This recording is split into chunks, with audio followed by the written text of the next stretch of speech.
A ver, ahí empezó. A ver, voy a poner mi presentación. No sé si se ve. ¿Se ve bien? Sí, se ve. Sí. Qué bueno. Bueno, esta es una asignatura optativa, como aquí le llaman en la Facultad de Ingeniería. En este caso es una asignatura denominada Optimización Aplicada, una asignatura que creamos en forma conjunta con la profesora Margarita y el profesor Luis Centurión, en el sentido de apoyar principalmente, ¿verdad?, a los futuros ingenieros que tienen intención por lo menos en formarse un poquito más en lo que es optimización y sobre todo dar apoyo también a lo que están trabajando con los trabajos finales de grado, como ustedes en este caso, ¿verdad? Y por eso les decía que no es obligatorio, sino es como para ir de repente conversando sobre estas cosas y a lo mejor aprendiendo un poquito más. Inclusive nosotros, ¿verdad? Nos va a servir bastante.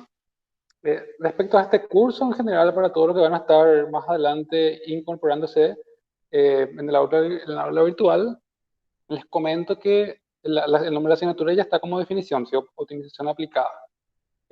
Más allá de que la institución, que sabemos que es la FIUNA, el- lo importante es mencionar que la modalidad va a ser totalmente virtual por el escenario en el que estamos viviendo, ¿sí? Lo presencial todavía para este año por lo menos no está definido y no va a estar probablemente.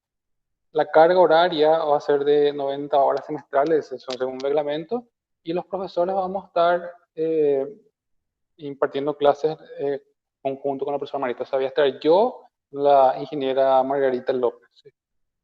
Ahí hay un par de correos que son nuestros contactos y en el transcurso del curso tienen algún tipo de dudas extras más allá del contacto, digámosle, normal que se puede hacer vía curso virtual, vía el aula virtual, y además creo que se creó un grupo de WhatsApp donde van a estar también compartiendo o haciendo sus consultas para hacer una interconexión después con el delegado. ¿Sí? Una manera interesante el grupo de WhatsApp.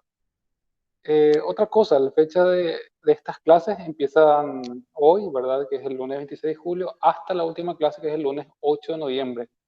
Creo que la semana de clases es un poquito más del 8, creo que el 8 termina la clase y las clases en general en la primera terminan un poquito después. Entonces, clases de recuperación ya no van a haber, sino es ese intervalo de clases la existente. Eh, Respecto a las videoconferencias, tenemos planeado con la profesora Margarita, tener los lunes de 6:30 hasta las 20 y normalmente en el curso que vimos acá en la Facultad de Ingeniería sobre diseño de aulas virtuales, el CONES recomienda no pasar más de 1 hora o 60 minutos. Bueno, se nos recomienda inclusive 45 minutos. ¿Por qué? Porque está demostrado, qué sé yo, científicamente que los alumnos y los profesores, todas las personas nos cansamos a los 45 y dejamos de atender. Y no es porque somos malos alumnos, malos profesores, sino porque el cerebro humano trabaja de esa forma. A los 45, ¿sí?, del primer tiempo ya estamos agotados.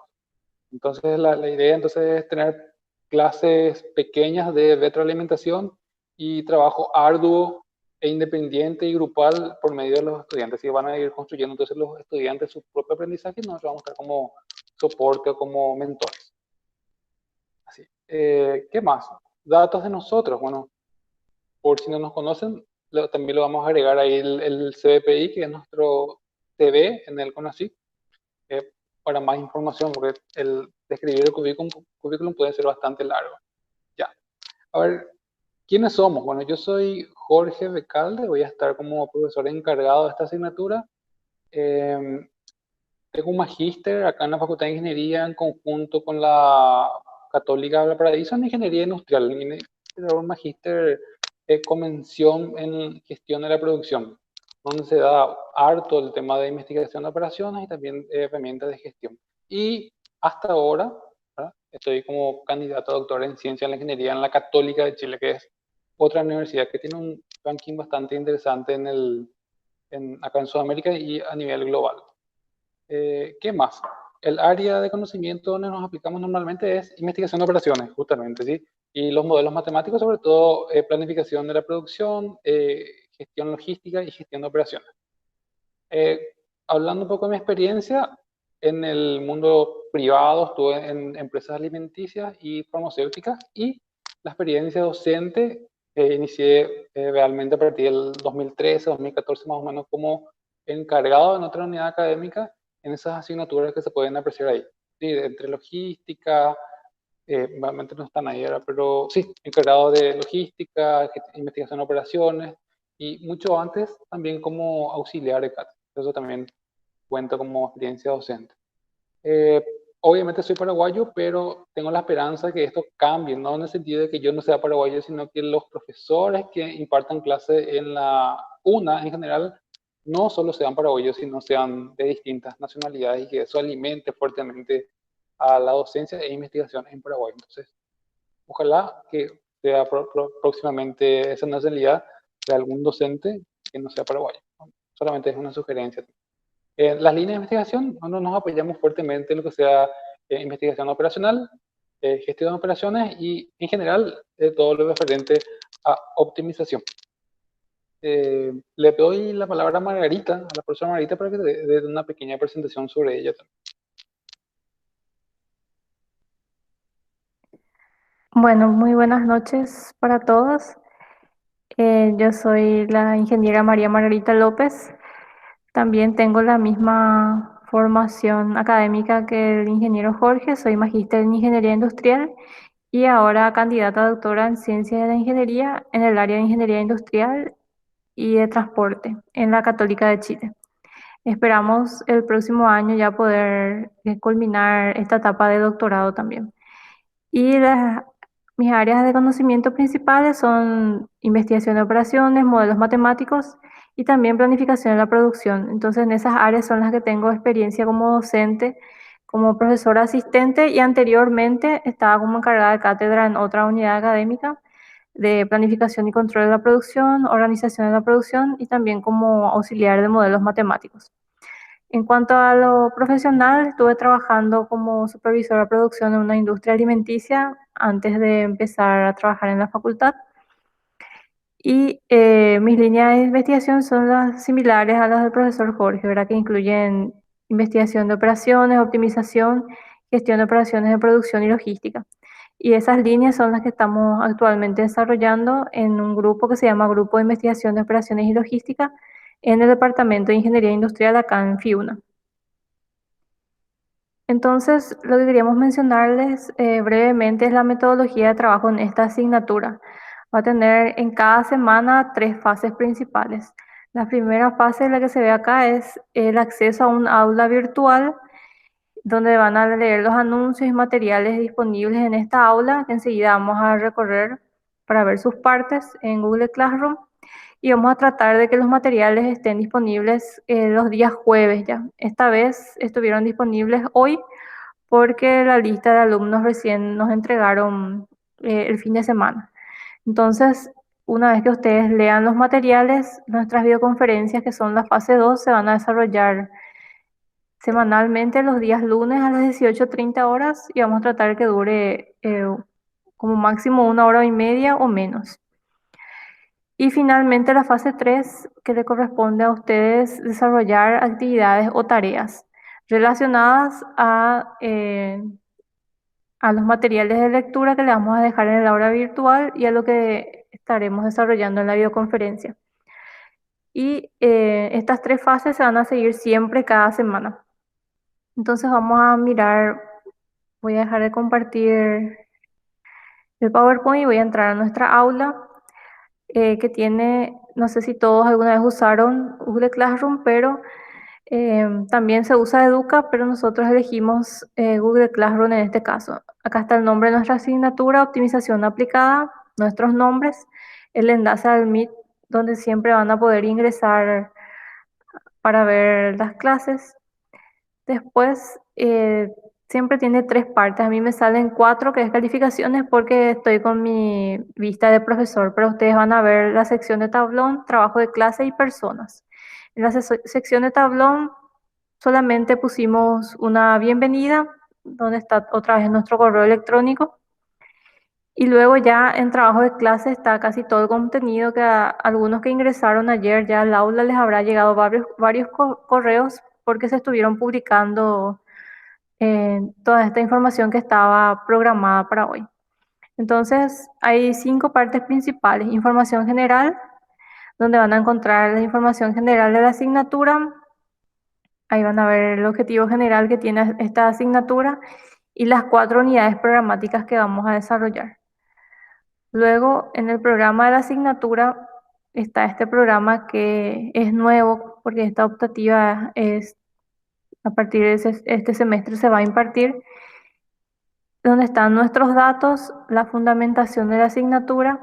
Los prerequisitos son haber pasado IO 1 e IO 2. Y luego ahí ya van a encontrar los objetivos general y específicos. Y como les mencioné, hay 4 unidades. La primera unidad es optimización determinística.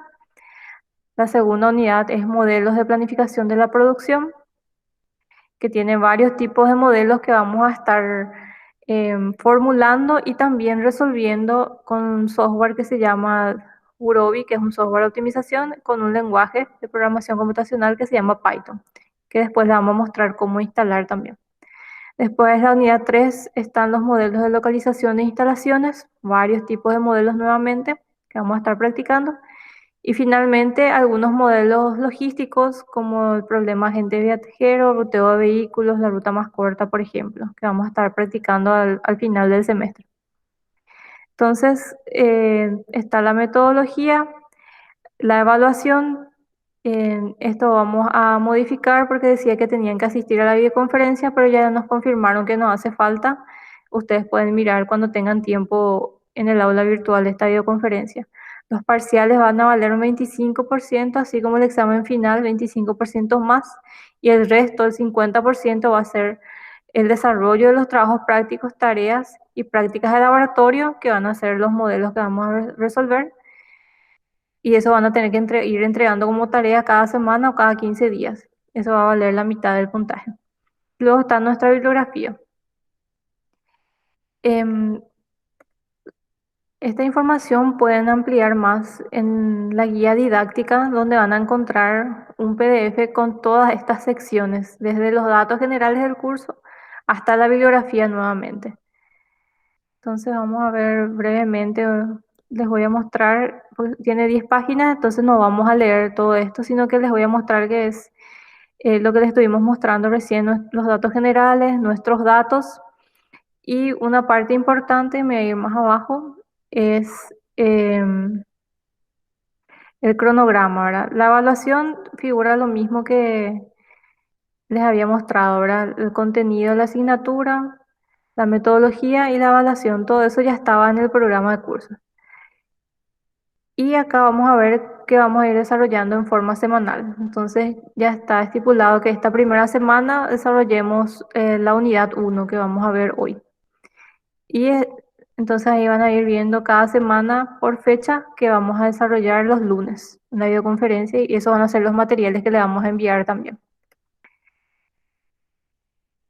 Todo eso van a encontrar en información general. La segunda parte es comunicaciones, donde hay un foro donde ustedes pueden hacer sus consultas, foro de consultas generales. Pueden ir a la pregunta y ahí hacen sus consultas. También pueden hacerlo por correo electrónico y al grupo de WhatsApp.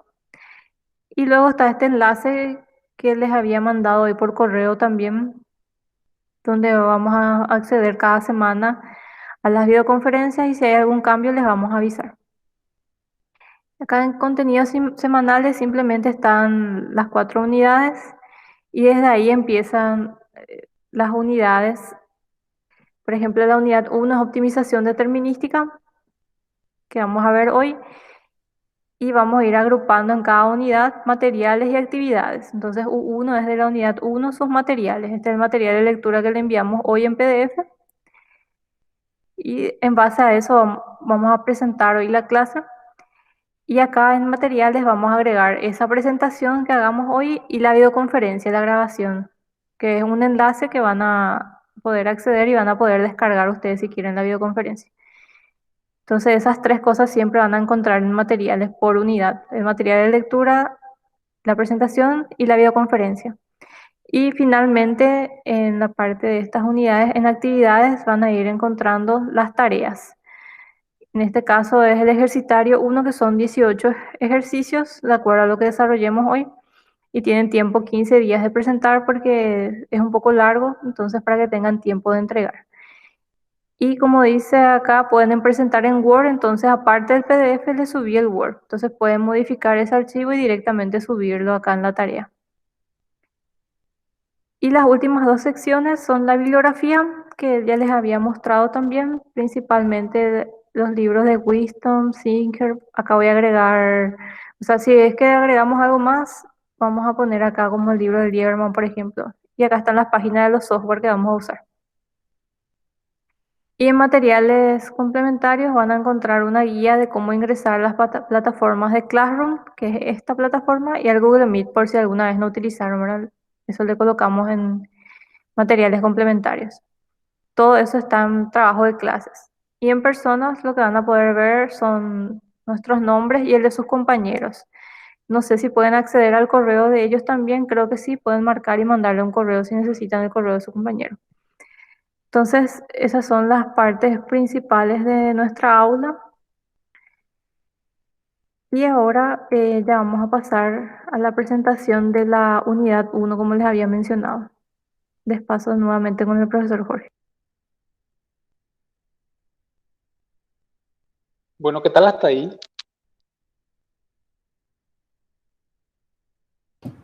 Bien. Súper bien. Bien.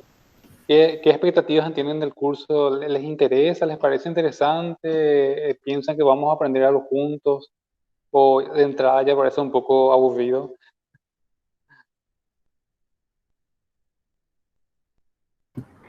Lo de los software siempre es lo más interesante. Ah, ya. Y sí, la verdad que sí, pero yo sostengo también que sin una buena formulación, el software no va a aportar mucho. Ya. También veo que Andrea está conectada. Yo no sé si Andrea y Juan, Miani puede ser. Sí, estoy con problemas de conexión, entonces se me va y viene, pero sí puedo entender todo hasta ahora. Ya, genial. ¿Y Juan, qué tal? Juan Miani. Bueno, Juan no está por ahí. Ya, sigamos avanzando. Eh, bueno, este es el inicio de nuestra unidad uno, que es optimización determinística. Por determinístico entendemos que es el mundo de las certezas, ¿no es cierto? Cuando hablamos entonces de optimización determinística va a ser cuando todos los parámetros son precisamente conocidos y no hay nada de incertidumbre. Cuando hablemos de optimización bajo incertidumbre, probablemente vamos a estar incorporando otras herramientas, pero esto ya escapa de nuestro curso, ¿sí? Entonces vamos a enfocarnos precisamente en lo que es optimización determinística. Lo que hoy deberíamos por lo menos ver a grandes rasgos son esta unidad 1 y su contenido, ¿sí? Empezaremos con cómo escribir algunas restricciones y funciones objetivos. Dentro de ese contexto deberíamos expresarnos en un formato bastante interesante que le llamamos un formato compacto, ¿sí? Para luego trasladar ese formato compacto a un lenguaje computacional que te pueda resolver de una manera bastante rápida y que te dé soluciones en un tiempo cortito de la línea temporal. Después también, un poquito después tenemos que ver cómo escribir algunas restricciones lógicas con variables binarias del tipo 0, 1. También una estrategia o un método con el uso de la M, que es utiliza para escribir ciertas restricciones de activaciones y no activaciones de variables, que también se puede utilizar para activar restricciones inclusive. Y entonces empezar con el método de la M va a ser bastante interesante. Entonces incluimos eso dentro de este contenido. Muchas veces también nos encontramos que algunas funciones objetivos de restricciones no son lineales. Encontramos normalmente cuando formulamos algunos modelos unos productos que aparecen sin querer, entonces deberíamos ser capaces de linealizar esas restricciones o funciones objetivos, y para eso hay algunos procedimientos que vamos a tocar un poquitito hoy y también dejar un poco en las tareas para que vayan ejercitándose. Y finalmente, con unos ejercicios prácticos, después de este precalentamiento, deberíamos empezar a acelerar esos motores. Bueno, el objetivo entonces de este curso es construir estas restricciones lineales que describen esas decisiones lógicas que les mencioné recién con esas variables que vamos a estar utilizando dentro de restricciones y funciones objetivos, propiamente dicho, y vamos a tratar de utilizar bien esas variables, ya sea en el dominio continuo o discreto, ¿sí? Dentro de esas formulaciones que le habías mencionado, ¿sí? Uno tiene que saber formular entonces restricciones y sobre todo funciones objetivos en el mundo lineal. ¿Por qué? Porque lo lineal explica mucho. A ver, antes de avanzar, hagamos un pequeño ejercicio juntos. Vamos a entrar a la página menti.com. Vamos a hacer un pequeño ejercicio. Yo les pregunto entonces, mientras que ustedes entran a esa página que está ahí, eh, ¿qué entienden o cuál es la definición para ustedes de modelo? ¿Qué es un modelo? Entonces entramos en la página www.menti.com y metemos el código que está ahí, 90175609. Y pueden darle entrada con hasta 3 entradas, creo más, de qué es lo que piensan ustedes con palabras que es Menti.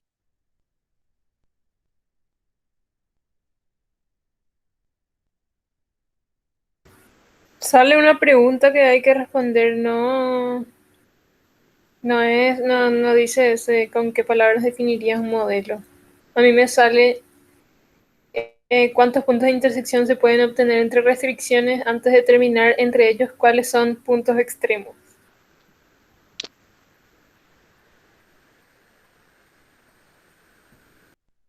Vamos a ver un poco qué pasó.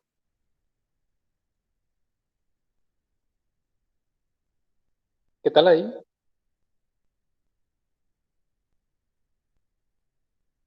Ahí ya sale. O sea, si te da la opción de irte a la diapositiva que vos estás. Ah, ya sí, ahí ya me sale también. Sí. Entonces vamos a ir dándole entradas de qué entendemos, qué definen ustedes como modelo, ¿sí? Sin dar muchas especificaciones.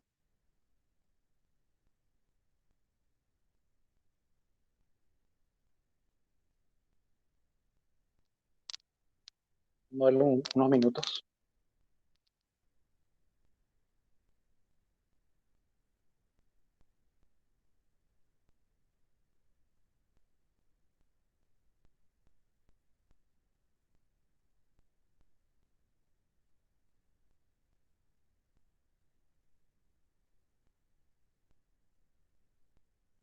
¿Pudieron dar? ¿Escribir algo?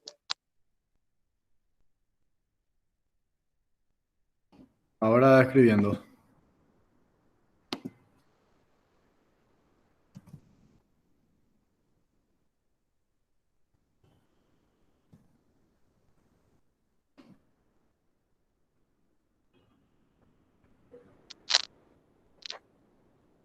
Las primeras palabras son mujeres, matemática, estándar.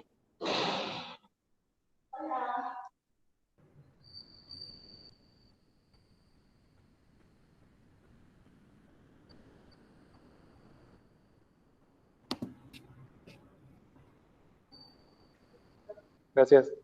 Y ahí vemos, a ver, ¿qué palabras escribieron? Matemática, objetivos, estándar, función objetivo, fórmulas matemáticas, optimizar, búsqueda de relaciones. Ya, bastante interesante. O sea, el auto de Cucho no es un modelo, sí, pero es un distractor. Pero va escribiéndose, creo que en mayoría según esta nube, matemática, veo la palabra estándar, patrón apareció de nuevo. Y ahí se está escribiendo. Creo que vamos a dejar esta presentación abierta como 2 días más para que, por si acaso los alumnos se van incorporando, pueden seguir haciendo la tarea de ir escribiendo qué les parece la palabra modelo. Pero en sí estamos creando entonces juntos ese aprendizaje y estamos tratando de definir juntos, de forma anónima, ¿verdad? Cuál es nuestro concepto de modelo. Y vayamos a ver cuál es la definición que normalmente le damos nosotros a modelo. ¿Sí? Bueno, en general todos coinciden, los autores coinciden bastante que es la palabra estándar es bastante interesante, pero más allá de lo estándar, es como una idealización, ¿sí? De un sistema real. Yo me meto más en los sistemas reales porque ese es en el mundo en el cual trabajamos, ¿sí? Y la definición así elegante es que es una abstracción o esa representación ideal de un sistema que estamos analizando, ¿sí? Y finalmente tenemos un propósito. ¿Y cuál es el propósito? Realmente tenemos como dos propósitos. Entender, ¿sí? Entender el medio donde estamos, el que estamos analizando, el sistema. ¿Para qué? Para entender su comportamiento, ¿sí? ¿Y cuál es la idea de entender el comportamiento? Es porque buscamos optimizar, ¿verdad? Entonces, como estamos en un curso de optimización, la mejora de desempeño es en el sentido de la eficiencia, ¿sí? Entonces buscamos optimizar ese sistema. Bueno, si tenemos un sistema y podemos tener el entendimiento de ese sistema para buscar su eficiencia, pero si no tenemos el sistema también, entonces podemos crear un modelo. Entonces, podemos crear modelos en dos sentidos, para representar ese sistema y mejorar su desempeño, o bien eh, en el sentido de crear un modelo para definir una estructura que todavía no está hecha y se puede hacer de muchas maneras, inclusive con simulación, con estos modelos de programación lineal. Entonces va por ahí el tema de modelado. Entonces, concluyendo, un modelo es una abstracción idealizada de ese sistema, y ese sistema puede existir o no existir. Si existe, buscamos entonces la eficiencia o la mejora de desempeño, y si no existe, tratamos de, por lo menos, de describir una estructura ideal con la que podamos trabajar, ¿sí? Eh, ya metiéndonos un poquito, yo entiendo que ya hemos aprobado asignaturas de investigación de operaciones 1, 2, 3 inclusive, y vamos a ir avanzando. Ustedes recordarán que en investigaciones de operaciones se trataba con modelos matemáticos, ¿sí? El lenguaje que vamos a estar utilizando va a ser el matemático, pero sin mucha profundidad. No vamos a estar metiéndonos en teoremas, demostración de teoremas, sino vamos a irnos a lo que sea bien aplicado. Pero igualmente, en la industria aparecen muchas cosas complejas, ¿sí? En la vida cotidiana, eh, los problemas combinatorios aparecen hasta en los juegos. Y acá tenemos un cubo de Rubik, donde resolver el cubo de Rubik no podría ser no tan trivial. ¿Sí? Si uno tiene el algoritmo de resolución, uno lo haría muy rápido, pero si uno lo hace solamente probando las posibles combinaciones, tal vez te podría llevar tantos segundos como existe como edad tiene el universo, ¿verdad? Entonces, podría ser bastante complejo, inclusive hasta en estos juegos tan de niños, diría uno. Entonces, así como en los juegos y en la vida cotidiana que tenemos, las combinaciones aparecen, también aparecen en la industria, ¿sí? Sobre todo en la producción y en lo que sea la gestión logística. ¿Y en qué sentido? ¿En qué tipo de fenómenos aparecen? Aparecen sobre todo en fenómenos de producción. Cuando hablamos de producción, a la hora de combinar productos, ¿sí? A la hora de decidir qué producto voy a hacer, para quién, cuándo y para qué. Eh, Finalmente lo que uno está resolviendo son problemas combinatorios con una cantidad interesante de variables y restricciones, y que luego al cerebro humano, o sea, al cerebro humano ya le es difícil de calcular. Entonces necesitamos una formulación matemática que nos ayude a traducir o a abstraer ese problema y luego resolverlo computacionalmente, porque también puede llevar demasiado tiempo. En el mundo logístico también aparecen los problemas combinatorios, como en el caso de ruteo de vehículos, cuando tengo que llevar desde un centro de distribución a distintos puntos de demanda cosas, ¿verdad? Digámosle vacunas, productos perecederos, no perecederos, cosas en general. eh, Esa elección de ruta se vuelve un problema combinatorio complejo y gigante. Y entonces, decidir el único camioncito o el mix de camioncitos, decidir cómo llevarlos, qué cantidad llevarlos, qué punto de demanda iniciar y cuál va a ser el siguiente y el siguiente, y formar rutas, se vuelve bastante complejo. Entonces, el modelado matemático, de nuevo, nos ayuda.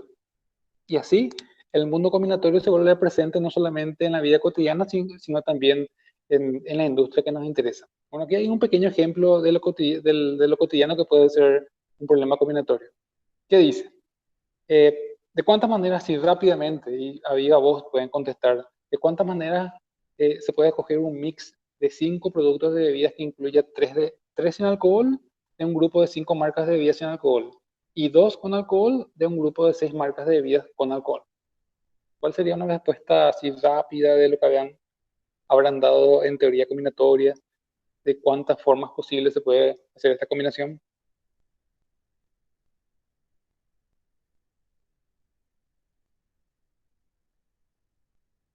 Me acuerdo más o menos cómo se hacía, profe, pero no te puedo decir ahora de manera rápida una respuesta. Ya, y puedo jugarte un número. Ok.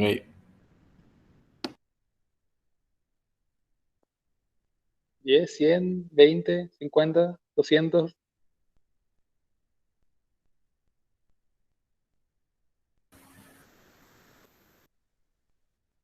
Igual los demás que están por ahí pueden aportar, ¿sí? No, este es un curso donde vamos a construir todo nuestro aprendizaje. Y igual si nos tropezamos y nos equivocamos, va a ser, va a retroalimentar. 120. 120 es un número bastante interesante. Yo creo que podemos ver la respuesta. Y la respuesta uno lo hacía, se puede hacer de muchas maneras, ¿verdad? Inclusive de esta manera la que nos gusta, vamos a poner los espacios, ¿sí? Los 5 espacios y ir completando, por ejemplo, para un caso en particular y después hacer la combinatoria y hacer el producto, porque si ustedes recuerdan en combinatoria, lo que también se puede expresar en forma de árbol. Y esas combinaciones posibles es fácil de calcular con las combinatorias. Bueno, la solución es combinación de 5 tomado a 3 por combinación de 6 tomado a 2. ¿Sí? Son 150 formas posibles. Y es bastante acertado tu planteamiento, ¿sí? De que no es nada descabellado. Entonces, ¿a qué vamos? Que con este pequeño ejercicio de que uno se va al supermercado y trata de hacer esas compras para una persona que no toma alcohol y otra persona que sí toma alcohol, puede ser bastante tedioso calcular qué mix de producto tiene que llevar en su canasta y después hasta la casa. Entonces hay como 150 formas de que realmente uno puede pensarlo, y si realmente quiere hacer esa combinación con la cabeza y después tratar de encontrar la mejor de esas combinaciones, bueno, puede ser bastante tedioso. ¿Sí? Entonces, ¿a qué vamos a traer finalmente? Que estos problemas que se ven cotidianos son trasladables después a otros problemas que sí son bastante relevantes en la industria.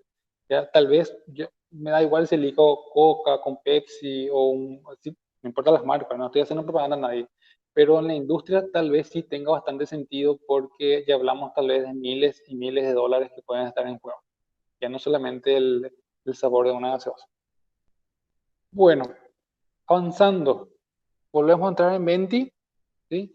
Y vamos a hacer el siguiente ejercicio que es también parte de motivación. Es un problema clásico que aparece en algunos libros, en algunos textos, que es lo siguiente. Tiene este siguiente modelo básico que es de programación lineal, un jueguito prácticamente. Tenemos dos variables. Realmente debería ser x1 y x2 nomás, no x3 ahí, ¿sí? Tenemos solamente dos variables, x1 y x2. ¿Quién me puede decir rápidamente a viva voz cuántas restricciones ven ahí?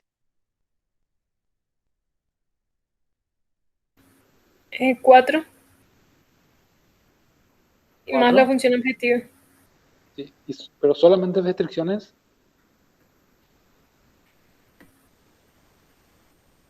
4. ¿Están seguros? Famoso cuando alguien te dice, ¿están seguros? Es porque nada es 4. Realmente, bueno, está bien, bastante bien. La aproximación también a veces es muy buena, ¿sí? Yo sostengo eso, así que el 120 de hace rato a mí me gustó mucho. Y el 4 también me gusta mucho porque está bastante cerca del 5. Ahí se nota que hay 5 restricciones. Está la primera que es menor o igual a 100, menor o igual a 60 y menor o igual a 50. Hay 3. Pero ahí abajito, x1 mayor o igual a 0 es una y x2 mayor o igual a 0 es otra. ¿Sí? Entonces hay 5 restricciones. Y con esas 5 restricciones y 2 variables, entonces la parte A podemos preguntarnos. Una vez que uno grafica las restricciones en programación lineal, recordarán que primero uno los transforma en ecuaciones lineales, le pueden dar valores a una de las variables y grafica la otra variable y encuentran puntos. ¿Se acuerdan cómo se grafica, verdad? Restricciones en programación lineal.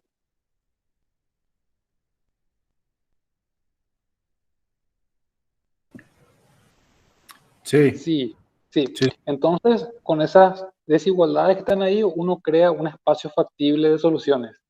Es decir, uno grafica en un plano cartesiano, en este caso en el eje horizontal estaría x1, en el eje vertical estaría x2, grafica esas desigualdades y hay un espacio convexo adentro que define un espacio de soluciones. Y uno lo pinta y lo llama región de factibilidad, ¿verdad? ¿Cómo construye uno esa región de factibilidad? Lo hace con puntos. ¿Cómo se encuentran esos puntos? Intersectando rectas. Entonces la pregunta A dice, ¿cuántos puntos de intersección se pueden obtener entre restricciones antes de determinar entre ellos cuáles son puntos extremos? Solamente para ver, les comento por si por ahí no dieron, yo espero que sí, que los puntos extremos son también puntos de intersección, pero tienen que ser puntos factibles. A lo mejor vamos a ver un poquito más adelante esas definiciones, pero lo importante es cuántas intersecciones yo puedo obtener con esas 5 restricciones y 2 variables. Entonces entramos a Mentimeter. De hecho, tenemos que entrar a menti.com y volvemos a poner el código.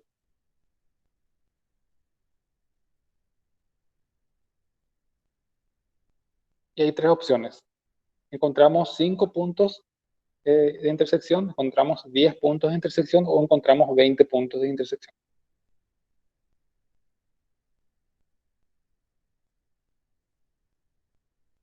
Teníamos entonces 5 restricciones. Esas 5 restricciones combinamos, digamos, de a 2, porque intersectando 2 rectas se tienen un punto. ¿Cuántos puntos de intersección podemos obtener?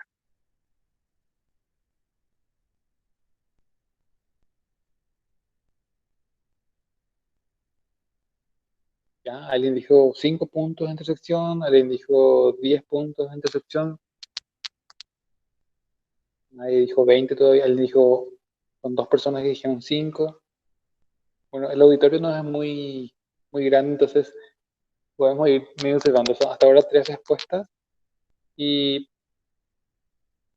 la respuesta correcta está cerquita, pero ahora no podemos hacer esa aproximación, no, está un poquito lejos.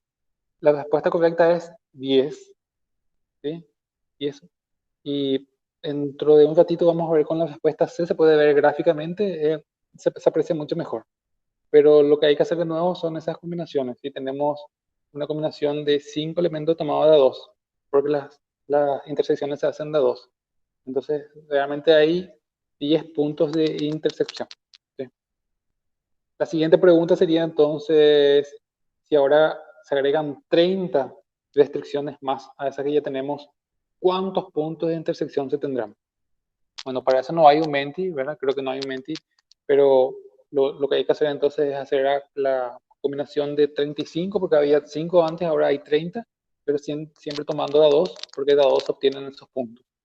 Entonces hay 595 puntos de intersección que tenemos que analizar. Y recordarán ustedes en IO1 o no sé en cuál IO dieron que resolver un programa lineal de forma gráfica es interesante cuando tenemos 5 restricciones, 2 variables, un modelito de juguete. Pero ahí vemos que a medida que crece el número de restricciones, en este caso 35, que es absolutamente pequeñita, hay 595 puntos que tenemos que evaluar para ver cuál de esos puntos podría ser un punto factible y óptimo. Profe, una consulta. Sí, Estas combinaciones son intersecciones posibles, no necesariamente se van a dar, ¿verdad? O sea, no sí. necesariamente las restricciones se van a intersectar.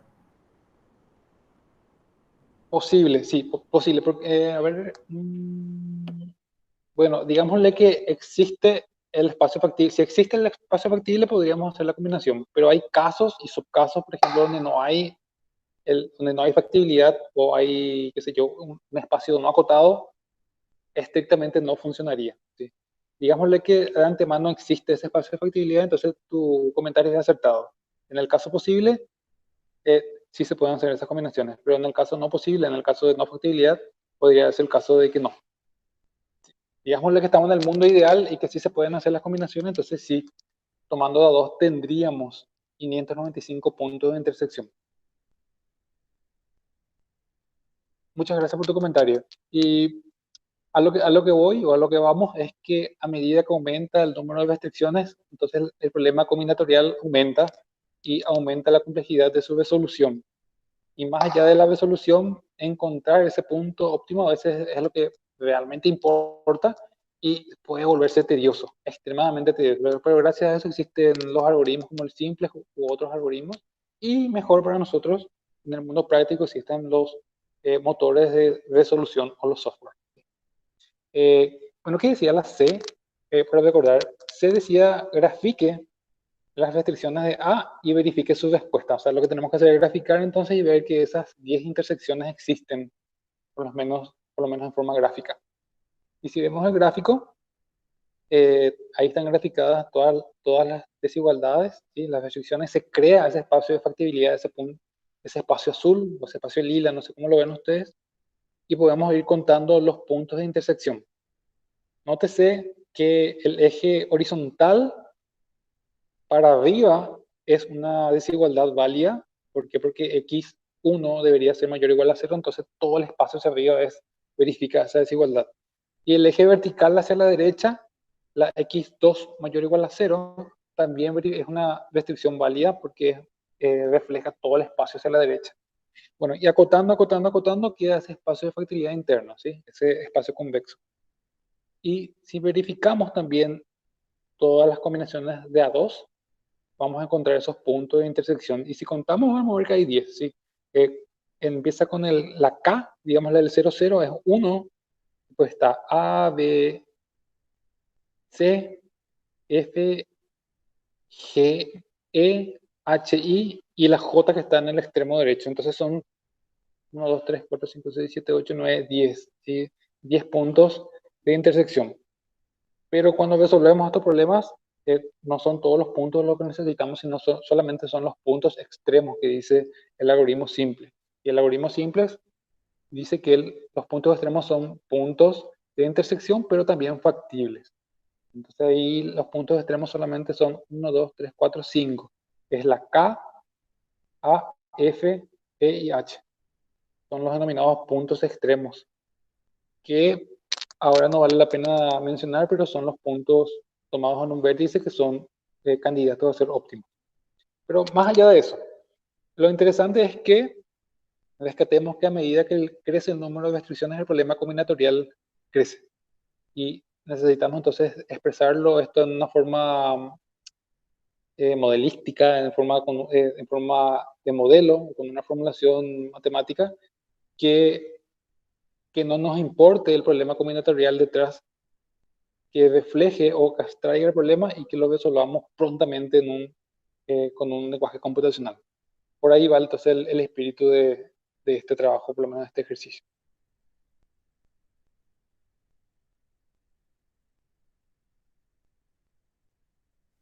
Bueno, vamos a continuar entonces con el desarrollo de esta primera unidad. Y ahora vamos a repasar un poco cómo se clasifican estos modelos. Como habíamos dicho, en esta unidad 1 solo vamos a ver, y a lo largo de todo el semestre, modelos determinísticos. Por otro lado están los estocásticos, que no vamos a poder ver. Entonces, dentro de los modelos determinísticos, nuevamente se pueden clasificar en lineales, que ahora vamos a ver en algunos ejercicios si tenemos una función objetivo o una restricción no lineal, cómo podemos volverla lineal, ¿verdad? Entonces, ¿qué significa lineal? Que no se pueden multiplicar dos variables, no puedo ver una variable al cuadrado. Entonces, en la función objetivo ni en las restricciones no puede haber multiplicación de variables, todas tienen que ser ecuaciones de primer grado. Entonces, estos modelos lineales los volvemos a clasificar en continuos, eso significa que la variable de decisión toma valores continuos, y enteros si la variable de decisión toma valores enteros. Continuos, por ejemplo, cuando medimos pesos, medidas de volumen, nos van a servir.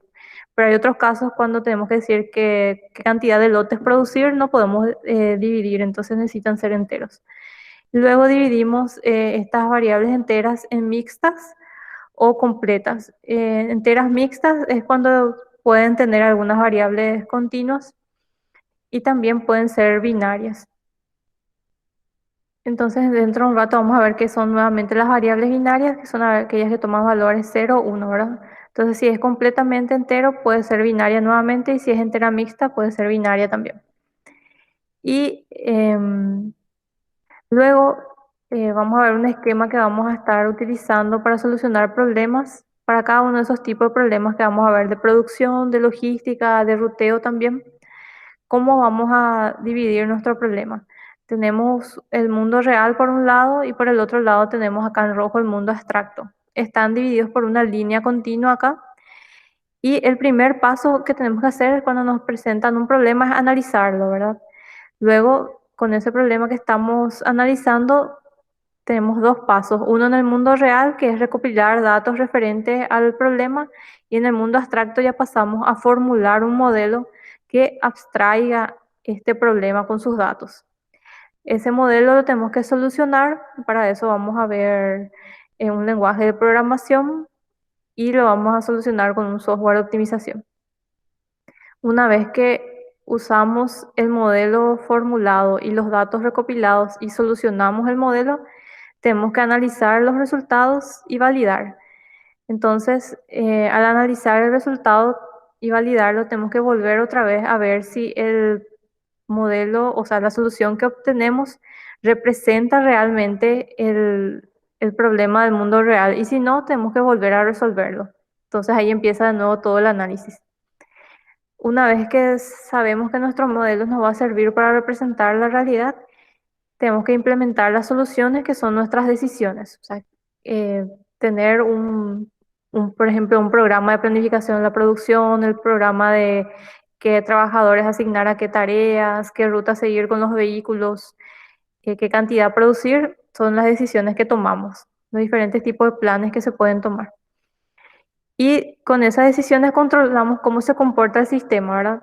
Puede ser que el problema tenga de nuevo cambios porque no siempre o sea, aunque el modelo sea general, pueden cambiar los parámetros. Entonces puede ser que haya un cambio en el sistema en sí. Entonces tenemos que volver a analizar el problema y continuamos con las siguientes etapas nuevamente. Entonces esto sería en resumen lo que hacemos al resolver cada problema que permite usar modelos matemáticos para obtener soluciones. Luego ya pasamos ya a la primera parte, que se denomina desarrollo de restricciones y funciones objetivos, y se divide en 5 partes. La primera es desarrollo de expresiones en formato compacto, que se suele conocer también como el formato general. Entonces, de acuerdo con Hillier-Lieberman 2009, hay un ejercicio donde ahí muestran ellos un problema común de programación lineal. En este caso es un problema de una empresa y es una versión simplificada, ¿verdad? Y lo que se trató de hacer en esta tabla es ver lo que representa el ejemplo del modelo, cómo se le puede generalizar. Entonces hay distintas formas, dicen ellos, legítimas de hacer un modelo matemático, y vamos a ver algunas de ellas. Entonces la terminología común en el modelo de ese ejercicio, por ejemplo, si nos hablan de una capacidad de producción en las plantas o capacidad de mano de obra, si generalizamos, esos serían los recursos disponibles. Entonces a todos esos tipos de datos de capacidades son los recursos. Si nos dicen que la empresa tiene 3 plantas de producción, 2 centros de distribución, 5 puntos de ventas, todos esos son recursos. En este caso, las 3 plantas se representan por M recursos. Luego tenemos las actividades en general, ¿verdad? Y las actividades pueden ser fabricación de productos, seleccionar un proyecto, inventariar productos, también distribuirlos. Todos esos ejemplos son actividades en un modelo general. ¿Y qué podemos fabricar? En este caso son 2 productos, entonces tendríamos N productos. Luego tenemos la tasa de producción del producto, que es el nivel de actividad, o sea, qué cantidad vamos a producir. En este caso se va a denominar X sub J. Entonces tenemos para cada producto un nivel de actividad. Y luego está la ganancia Z. En este caso seguramente es un problema de maximizar ganancias. Entonces lo que medimos se llama una medida global de desempeño, Z. En este caso representa la ganancia. Entonces, una de las aplicaciones más usuales para programación lineal es asignar nuestros recursos limitados a ciertas actividades. Vamos a mirar nuevamente. Entonces tenemos nuestros recursos limitados, que son las plantas que tienen una capacidad máxima, y tenemos que asignar estos recursos a actividades. En este caso sería a la fabricación de productos. Asignar la capacidad de producción a la fabricación, ¿verdad? Entonces, eso es lo que nos dice acá, que ese es uno de los problemas comunes, que tenemos que asignar recursos limitados a ciertas actividades para lograr el mejor valor posible de la medida global de desempeño. Si se maximiza las ganancias, entonces tenemos que maximizar la medida. Pero si se minimizan los costos, tenemos que minimizar la medida. Entonces, lo que queremos obtener es el mejor valor posible, que puede ser el máximo o el mínimo. Entonces, vamos a ver estos símbolos para un problema general. Z sería el valor de la medida de desempeño, XJ es el nivel de actividad para cada una de las actividades de 1 hasta n. C sub J sería el incremento en Z, que vamos a ver enseguida en una tabla. Entonces, por ejemplo, al producir un producto J, se tiene un incremento en Z. Luego tenemos recursos disponibles. En el ejemplo anterior era la cantidad de recursos para fabricar, ¿verdad? Y eso los tenemos que asignar a las diferentes actividades. Y finalmente la cantidad de recurso I, que es consumido por cada unidad de la actividad J. Entonces eso sería A sub IJ. Entonces vamos a ver eso brevemente dentro de una tabla enseguida. Este modelo lo que nos dice es que tenemos que tomar la decisión sobre los niveles de las actividades. Eso significa que tenemos que decidir los valores de x1, x2, xn. Eso van a ser nuestras variables de decisión. ¿Qué niveles de actividad van a tener de 1 hasta n? Y acá en la tabla 2 se resumen los valores para estos que son conocidos como constantes de entrada del modelo o parámetros del modelo. Los costos, los recursos disponibles y la utilización de esos recursos. Entonces, para hacer un modelo en forma general necesitamos todos estos datos. Acá tenemos 1, 2 hasta n actividades y tenemos acá 1 hasta m recursos. Entonces, A sub 1, 1 indica que la actividad 1 utiliza el recurso 1 en esta cantidad A. Entonces, en general, la actividad n utiliza m recursos. Y acá lo que se representa es la cantidad de recursos disponibles. Entonces, como no hay infinitos recursos, todas las actividades que van utilizando el recurso 1 no tienen que sobrepasar un máximo B1. Y eso se hace para cada tipo de recursos. Eso ustedes habrán visto ya en programación lineal, es un breve repaso, ¿verdad? Y como sabemos, cada actividad, que puede ser la producción del producto 1 hasta el n, tiene una contribución que puede ser un costo o una ganancia, ¿verdad? Que está representada acá y es lo que vamos a multiplicar por nuestra variable de decisión para obtener el valor de z. Entonces, en la forma estándar del modelo lo que nos dice es que para asignar esos recursos a esas actividades tenemos que elegir los valores de x1 hasta xn para maximizar la ganancia en este caso por la cantidad producida o el recurso asignado, ¿verdad?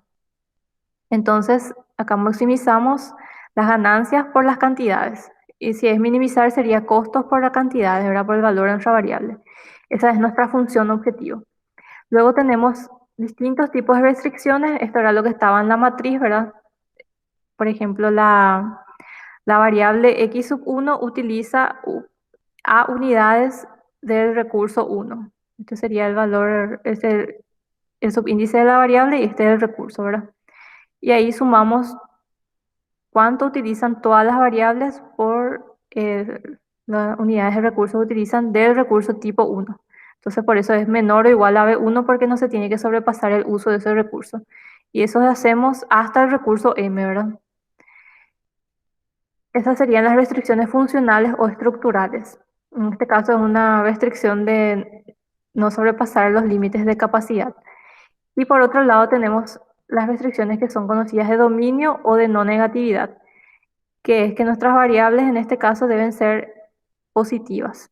Todas las variables que tomen un valor pueden ser entre 0 o un número positivo. Entonces, lo que vamos a ver enseguida, más adelante, es este modelo que se le conoce, el anterior se le conoce como estándar o exhaustivo, cómo pasar a una forma general, porque de esa forma general es la que vamos a poder programar en nuestro software, o sea, para resolver con el software de optimización. Entonces, lo que tenemos que ir viendo es cómo pasar estas ecuaciones o inecuaciones a una forma general. Lo que quería consultarles si alguien puede responder a alguno de ustedes si ya vieron la forma general, porque esta es la forma exhaustiva, si ya resolvieron alguna vez modelos generales y si se les ocurre cómo resolver. Formato general o compacto también se conoce.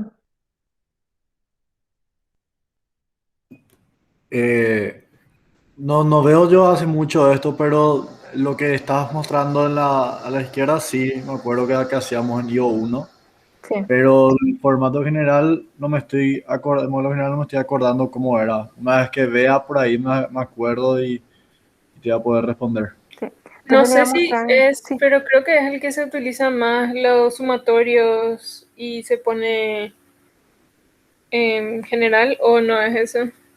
sí, sería así como dice Pilar. Se trata de reducir todas Vimos también las... en IO Sí, 1, solo que no sabemos así los nombres nomás. sí, entonces sería la forma general o compacta la que vieron también, ¿verdad?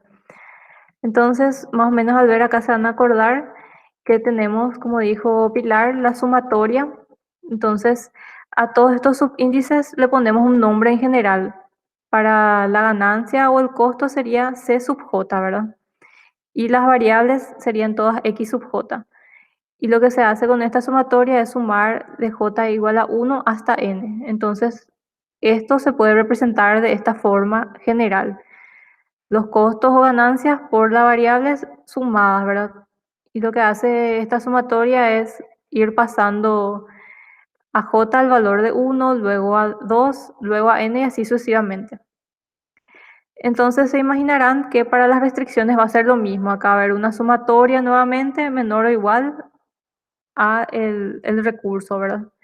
Entonces ahí tenemos la sumatoria J1 a N de A y J por la variable menor o igual a BI. ¿Y qué significa para todo I igual 1 hasta M? Eso representa todas estas M restricciones. Entonces, vamos a tener, si hay 3 restricciones, van a ver, esta I va a ir corriendo de 1 hasta 3. Entonces, por eso son M restricciones.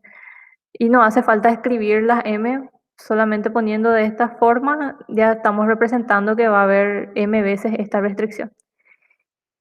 Lo mismo para la variable de decisión, que va a ser mayor o igual a 0, y de esta forma representamos que las n variables de decisión tienen que ser mayores o igual a 0. Entonces, de esta forma estándar pasamos a esta forma general o compacta, que seguramente algunos ya conocen. Y es la que vamos a utilizar para programar luego, y vamos a practicar dentro de un rato en un ejercicio. Entonces, la siguiente parte, para repasar un poco, cuando tenemos decisiones lógicas con variables binarias, es en el caso que tenemos dos posibilidades y podemos representar el problema, ¿verdad?, con variables de decisión restringidas a solo dos valores. Solo podemos elegir entre 0 y 1, ¿verdad? Un sí o un no, ¿verdad? Y la decisión sí o no se puede representar por una variable x sub j, tal que esta x sub j se representa así, toma valor 1 si la decisión j es sí y 0 si la decisión j es no, ¿verdad? Y vamos a ver en un ejemplo para qué podemos utilizar. Y este tipo de variables se llaman binarias o variables 0, 1.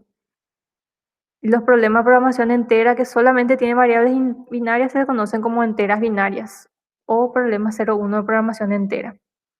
Entonces, ahora van a continuar los ejercicios con el profesor Jorge. Si tienen alguna hoja, pueden ir practicando también a la vez que él va desarrollando los ejercicios.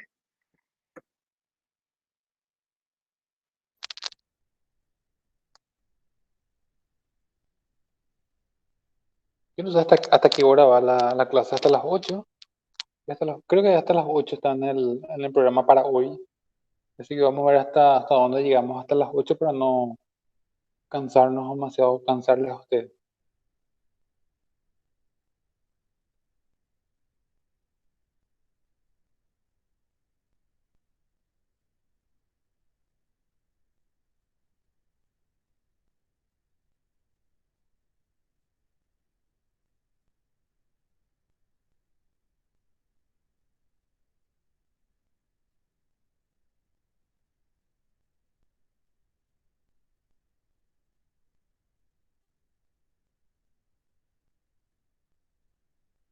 Ahí se escucha, ¿qué tal? Sí. Esto creo que está también en la presentación que recién estábamos mostrando y creo que también va a estar, cada uno de estos ejercicios va a estar en el ejercitario, así que vamos a estar resolviendo prácticamente algunos ejercicios del ejercitario, ¿verdad? Y que creo que van a valer puntos, tengo que mostrar bien. Bueno, ¿qué dice el 8? Siguiendo la misma línea de lo que ya mostró la profe Margarita del uso de estas variables binarias, ¿sí? Recordemos que las variables binarias son esas variables del tipo 0, 1 o del sí, no. ¿Sí? Toma valor 1 si sí pasa algo o si se decide algo y toma valor 0 en otro caso, o en el no. ¿Qué dice el 8?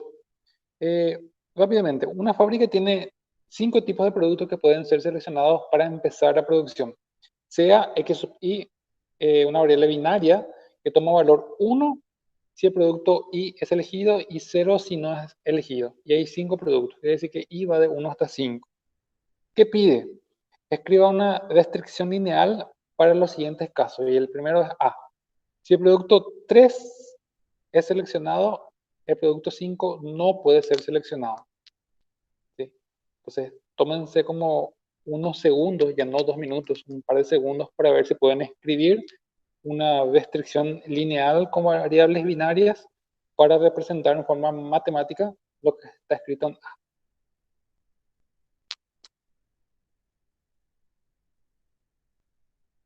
O igualmente si quieren expresar en palabras y hacemos juntos. ¿Te puedo decir cómo dice, profe? Sí, X3 más X5 tiene que ser menor o igual a 1. bastante interesante. Yo diría que acertado. ¿Cuál sería tu explicación? Si es que X3 es seleccionado, va a tener valor 1. Ujú. Por lo tanto, X5 va a tener valor 0. Y se cumple la restricción. Así Y, mismo, y si los dos son ceros, 0 también se cumple la restricción porque son menores a 1. así mismo. De hecho que la palabra ahí sí, esa palabra sí, el producto 3, o sea, el sí es lo que le da sentido a la desigualdad. Antes que nada, escribamos qué tipo de restricción, y esto se va a encontrar muchísimo en los modelos. Ahora mismo está como un jueguito de dos variables, pero a medida que pongámosle un subíndice y otro subíndice y tengamos variables del tipo x sub i j k nm, ahí ya toma bastante relevancia, pero convengamos que nos conviene entender lo súper básico para ir avanzando, pero bastante bien tu explicación. Bueno, esto es lo que se llama, a ver si anda esto, una restricción del tipo excluyente mutuamente, ¿verdad? Excluyente mutuamente. Bueno, mi letra no es tan hermosa, pero entiende. Bueno, yo preguntaba, ¿por qué, ¿por qué esto, verdad?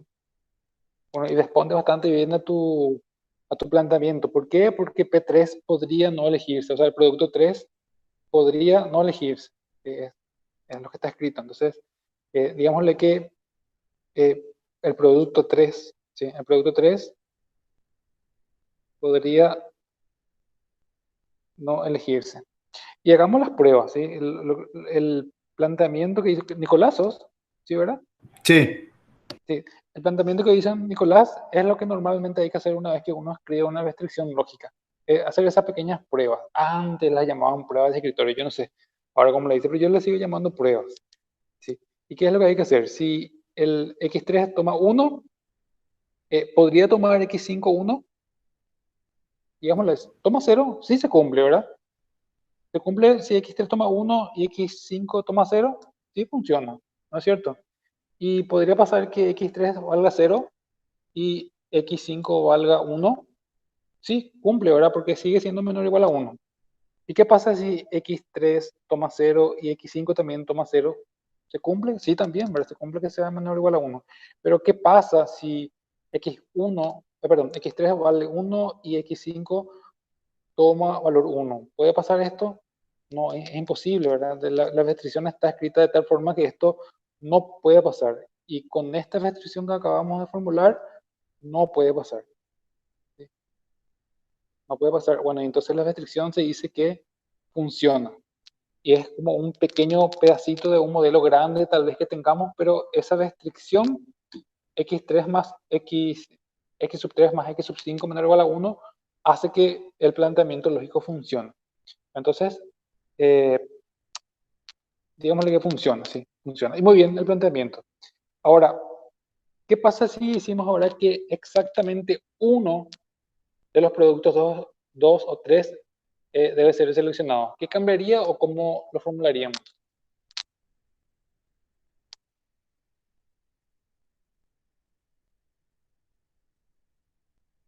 ¿Cómo escribimos ahora para el producto 2 y 3?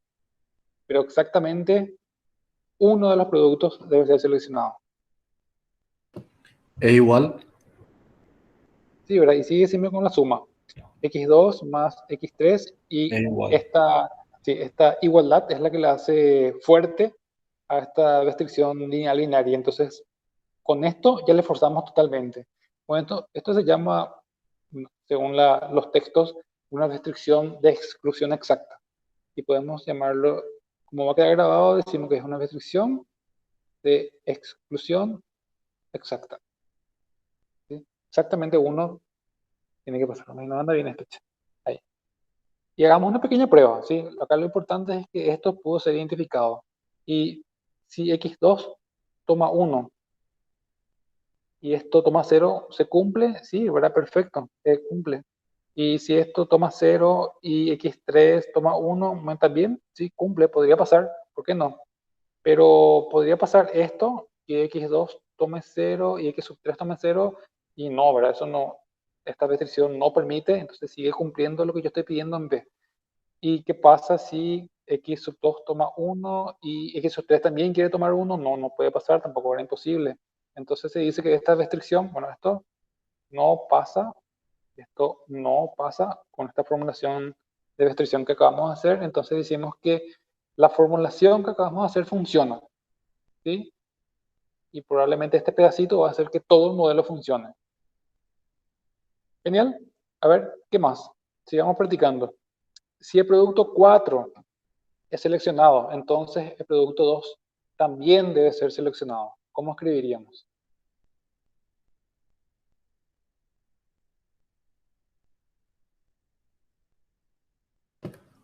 Ahí podrías usar ya dos restricciones o tiene que ser una solamente.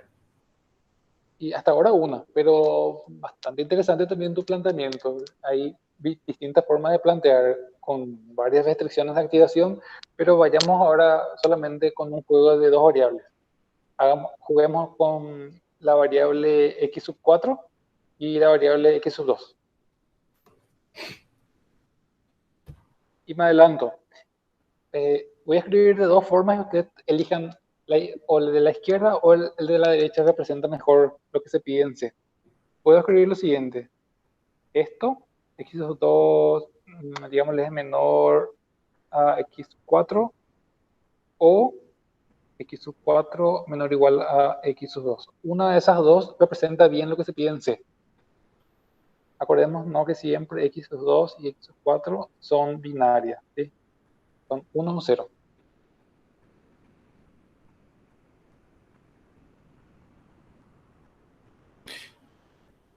O esta o esta.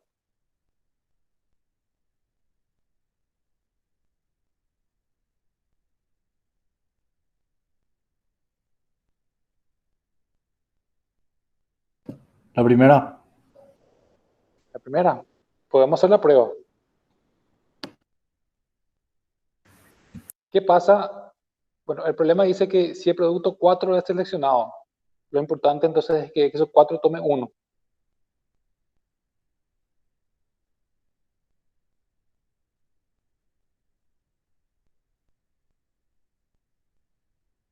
¿Qué pruebas harías? ¿Cumple todas las condiciones o no cumple?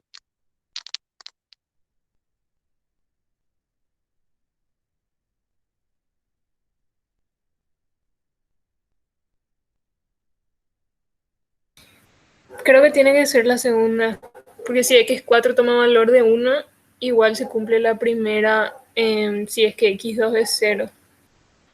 Muy interesante tu planteamiento. Me gusta muchísimo. Y probablemente es la acertada. ¿Sí? Pilar, ¿sos? Sí, Sí, Pilar.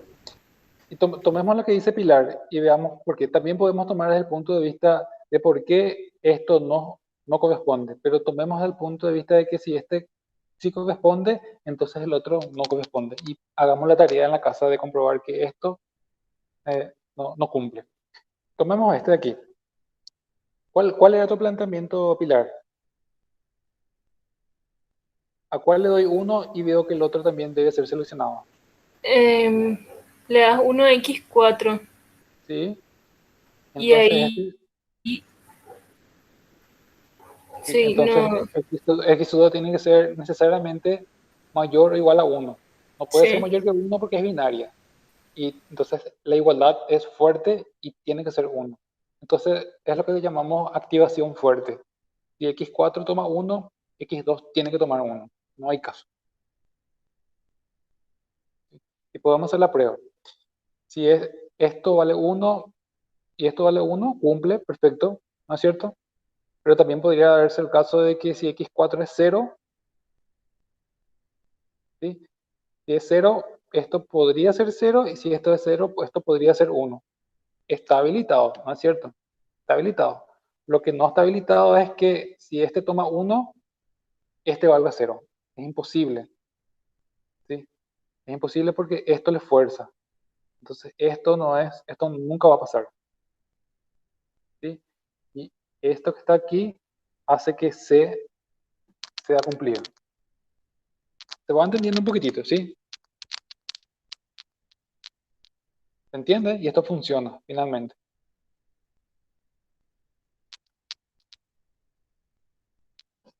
Ya.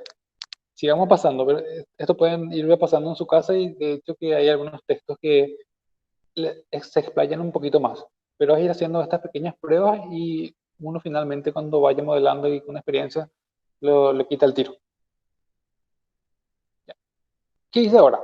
Si el producto 1 es seleccionado, el producto 5 también debe ser seleccionado y que se cumpla al revés o viceversa. ¿Qué haríamos con x1 y x5? Con un signo de igualdad, profe. Perfecto. Entonces si hacemos, voy a mejorar un poco mi caligrafía porque me voy perdiendo. X1 igual a X5. Se cumple totalmente, ¿sí? Si X1 toma 1, el otro tiene que tomar 1. Y si X5 toma 1, el otro tiene que tomar 1. Y se cumple en los dos caminos, en los dos sentidos. Y hagamos la prueba. Si esto es 0, y sí, cumple esto. Si esto es 1 y esto es 1, sí, cumple la igualdad. Si esto es 1 y esto es 0, ¿tiene sentido? No, esto nunca va a pasar.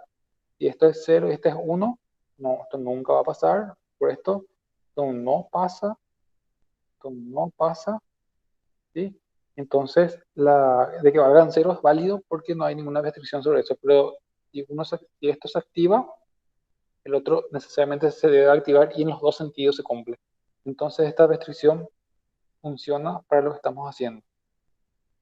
¿Está bien? Perfecto. Genial. Creo que este es el último. A ver. Sí, ya viene algo cortito. Eh, no más de 3 productos en total pueden ser seleccionados. ¿Cómo harían? Y la suma de todas las, o sea, de x sub 1 hasta 5 debe ser menor o igual a 3. Perfecto, así mismo. Por esta vez escribamos todo, x1 más x2 más, digámosle así, hasta x5, que son todas variables binarias, tienen que ser menor o igual a 3, así como dijo Nicolás, creo, ¿sí? Entonces esto también, ya en el formato que dijo la profe Margarita, podemos escribir así, la sumatoria de las x sub i desde i igual a 1 hasta 5, porque tenemos 5 variables no binarias, tienen que ser menor o igual a 3. Y ahondando un poquito más, podemos decir que todas las x sub i pertenecen a, pues esto sale muy feo, a 0, 1, y esto va de i igual a 1 hasta 5. Un poco si mejoro esto, muy feo. Está peor. Y esto es menor o igual a 3. Y hasta ahí lo que son ejercicios con variables binarias y sigamos avanzando un poquitito más.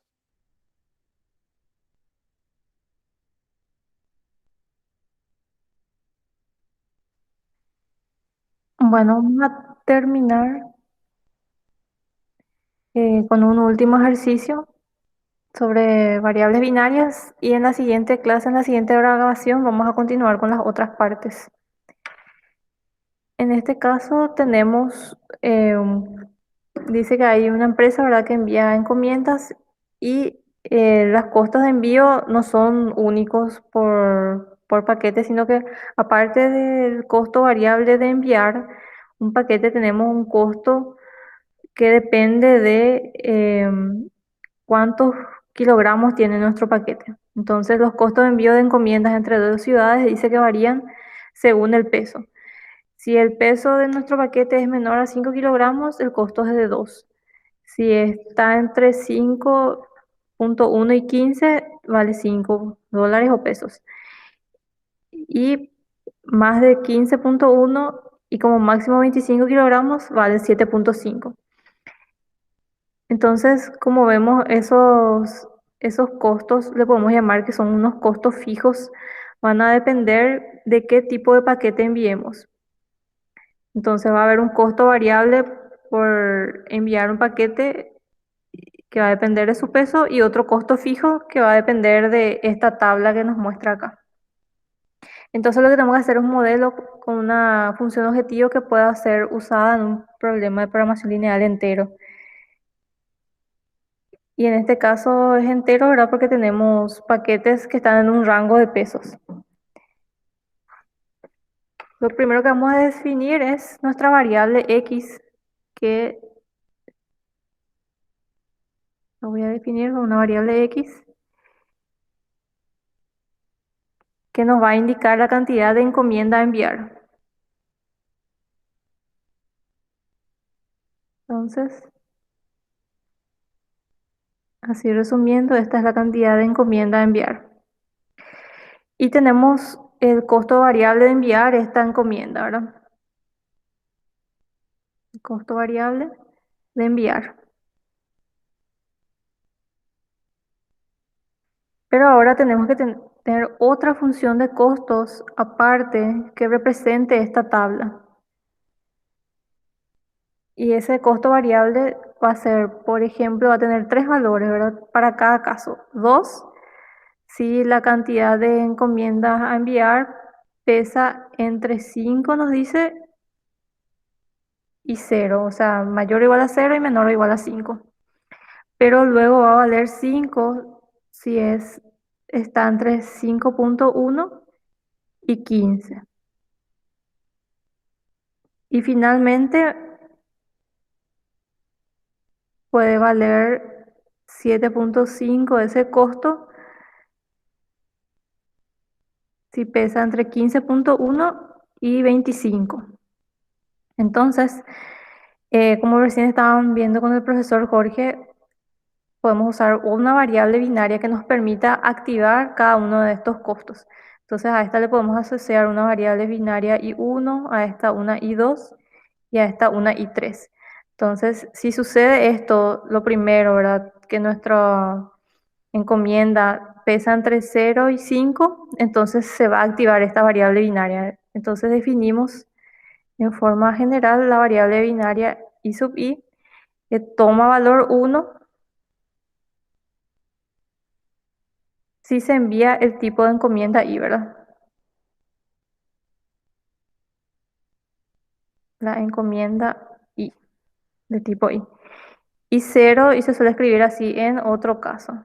Entonces 0 sería en otro caso, que sería para el caso 2 o el caso 3. Entonces i puede tomar valores 1, 2 o 3. Esto estarían representando estas tres variables. Y ahora tenemos que usar estas dos variables x y i sub i con estos costos, ¿verdad? Entonces voy a ir a la siguiente página y tenemos que tener una función objetivo que nos permita, en este caso como son costos, queremos minimizar una función que le vamos a llamar Z, como vimos recién, es una medida de desempeño. Y el costo variable siempre va multiplicado por X, ¿verdad? Que va a ser en este caso las cantidades de encomiendas a enviar por su costo variable. Y a eso le tenemos que sumar podemos poner en forma general o en forma exhaustiva. En este caso voy a poner completo. Valía 2 el costo si elegíamos I1. En el caso de que sea I2 valía 5 y 7.5 para I3. Entonces esa sería nuestra función objetivo, ¿verdad? Y acá lo importante es esta parte del uso de la variable binaria en conjunto con la variable X. Vamos a representar lo que está en esta parte de la llave, ¿verdad? De los costos. Y como ya se habrán dado cuenta, podemos usar esta variable X y colocarlas nuevamente entre sus rangos 0 y 5. Pero para que esto ocurra, para que la variable tome valor entre 0 y 5, lo que tiene que estar activado es I1. Entonces multiplicamos ambos lados por I1. Entonces toda vez que nuestra encomienda pese en ese rango, se va a activar I1. Solamente cuando eso. Y lo mismo hacemos para los otros casos. Estaba entre 15 y 5.1, eso se multiplica por I2. Y 15.1 y 25 era el otro rango, y eso se multiplica por I3. Entonces, y en este caso no decía el ejercicio, pero vamos a asumir que solamente un tipo de variable se puede activar, o sea que un tipo de encomienda podemos enviar. Entonces tendríamos I1 más I2 más I3 como el último ejercicio que hicieron. En este caso es igual a 1. Entonces hay una de las variables se va a activar, una de nuestras binarias. Y por supuesto no tenemos que olvidar que X tiene que ser mayor o igual a 0. Y nuestra variable I sub I vamos a poner en forma general. Va a estar entre 0 y 1 y podemos colocar así para todo I. Y eso representa que lo mismo que poner I es igual a 1, 2 o 3. Entonces de esta forma tenemos nuestra función objetivo, el costo variable por un lado y luego el costo fijo que se va a ir activando dependiendo de si nuestra encomienda pesa entre estos valores, ¿verdad? Para cada uno de estos rangos se va a ir eligiendo. Entonces eso sería un último ejercicio y la próxima clase vamos a iniciar desde la parte que tenemos el uso de la M. Esta diapositiva les vamos a pasar hasta lo que alcance hoy. Y vamos a empezar la próxima clase con ejercicios del uso de la M y solamente nos va a faltar eso y la sección de la linearización que vamos a hacer con 4 ejercicios aproximadamente. Entonces, no sé si tienen alguna consulta hasta acá.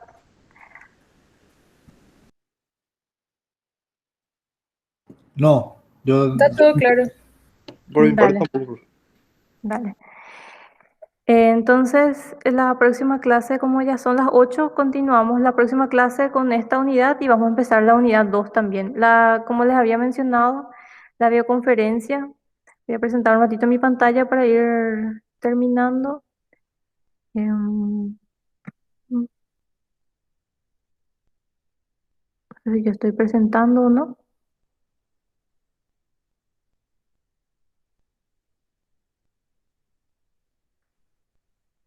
Voy a compartir de nuevo porque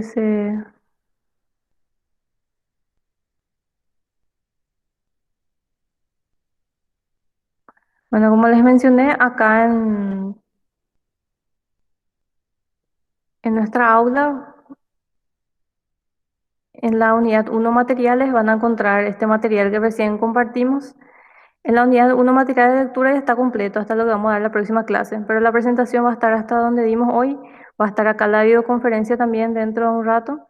Y acá en actividades, recuerden que tienen su ejercitario, ¿verdad? Los alumnos que están inscritos a la clase, que son 18 ejercicios que van a tener que subir acá.